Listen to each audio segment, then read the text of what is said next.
காப்படி அரிசி போட்டு பிரியாணி பாருங்க எப்படி வந்துருக்குன்னு. சூப்பரா இருக்கு. இலையில வச்சிடலாம். ஹோட்டல்ல சாப்பிட்றத விட நாமளே கொஞ்சமா திட்டமா காப்படி அரிசி 1/2 கிலோ சிக்கன் போட்டு செஞ்சிருக்கேன். இது பார்த்தீங்கன்னா தொக்கு, சிக்கன் தொக்கு கிரேவி.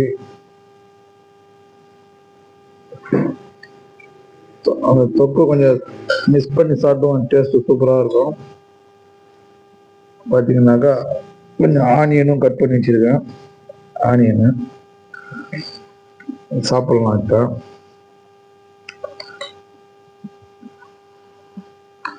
இதெல்லாம் ஒரு 1/2 கிலோ தான் சிக்கன் போட்டேன். பீஸ் இருக்கு, நிறையவே இருக்கு பீஸ் எல்லாம். ஓகேவா, சாப்பிட்டுடலாம். இப்போ எல்லாரும் வாங்க சாப்பிடலாம்.